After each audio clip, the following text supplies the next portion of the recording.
يعني ضيفك الكريم السيد سالم زهران الحقيقة يعني كما قال شرب لي ما يضحك.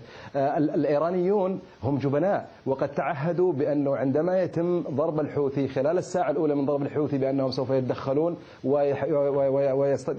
ويحاولون حماية المتمردين الحوثيين. هذا اليوم الرابع التي تدك المقاتلات السعودية وأبنائنا صقور سلمان الميليشيات الحوثية من 4 أيام لم تطلق طهران صاروخ واحد ونحن في الرياض. 4 أيام، وقد صرح يعني وزير خارجيتهم سابقا وصرح الجنرال سليماني كما صرح عديد من قادتهم العسكريين بأنه عندما تتجرأ السعودية وتهاجم الحوثيين أو تهاجم حزب الله في لبنان بأنها سوف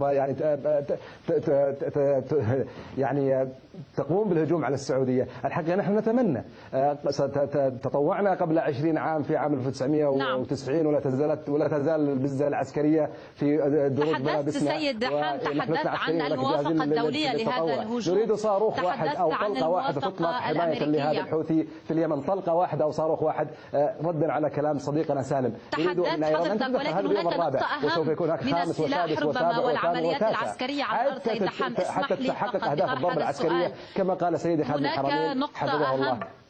هناك نقطة أهم وهو الحل السلمي والحوار وأيضا الحل الدبلوماسي الذي شددت عليه روسيا مرارا وتكرارا.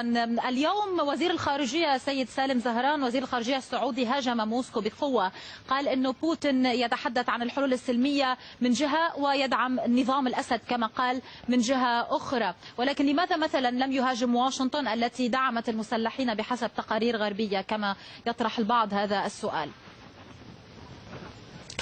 خلينا اولا، سعود الفيصل ليس على المريض حرج، هذا مرض الازهايمر بيعمل هيك العوارض، يمكن مش عارف، مفكر حاله عم بيحكي مع جورباتشوف، هيدي على جنب. هلا بدنا نرد على ضيفك عم بيقول ان هناك دعم دولي لهذه الحمله. سؤالي له، هل العالم هو كله امريكا واوروبا؟ ماذا عن روسيا؟ ماذا عن الصين؟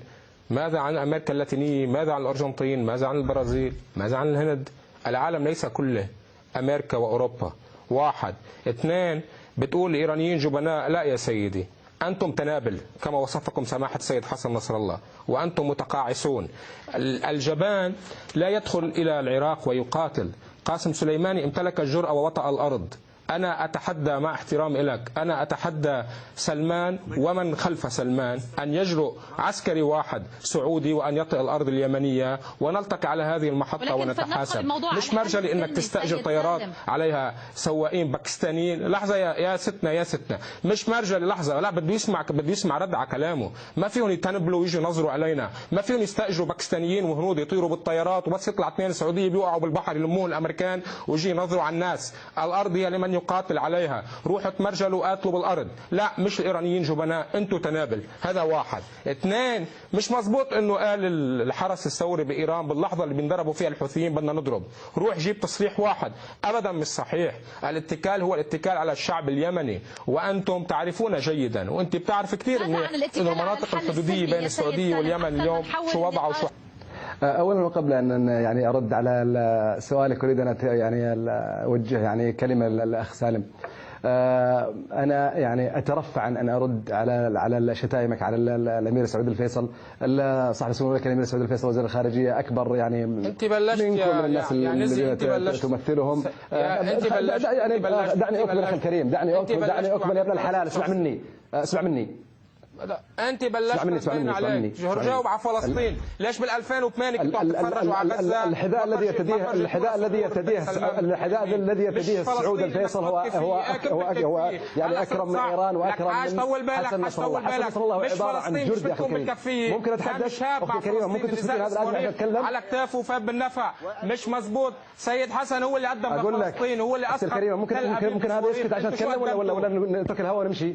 حاج تستاجروا لك، استحوا عدمكم، انتم اخر حدا بيحكي عن فلسطين. سيد سالم اسمح لي فقط فلنسمع رد السيد دحام من الرياض. فلسطين مش انك فلنسمع رد السيد دحام من الرياض، ولك حق الرد من هذا ولا شلون يعني؟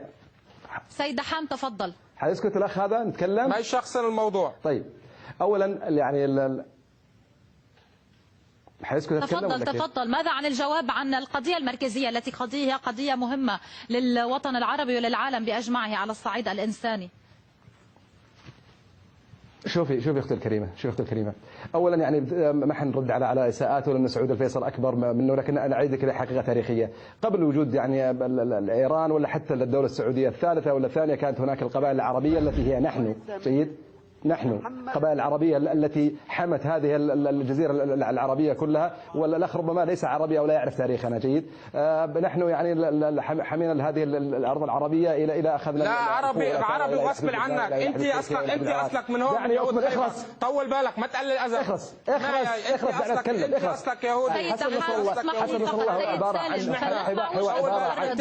عن عميل لإيران، وسوف يخرج صاغرا من لبنان قريبا جدا. لبنان هذه العربية وسوف ما هي وجهة النظر؟ سوف يخرج من لبنان صاغرا الإيرانيين. إذا لم تلتزم سيد دحام اسمح لي فقط. سيد اسمح لي فقط، هناك مواضيع مهمة أكثر من شخصنا هذا النقاش يا سيد دحام. يا معاذ سيد دحام سوف نضطر لقطع هذا النقاش. سيد خيبر يا معاذ، أنت من يهود خيبر. سيد سالم أرجو منك أن تسمع هذا السؤال المطروح. سيد دحام وما تفكر المال اللي بيعملكم الناس، رح تبقوا مثل ما أنتم. لن تتحرر القدس بهذه الطريقة على الأقل يعني. سيد دحام اسمح لي فقط فلندخل في هذا النقاش بهدوء.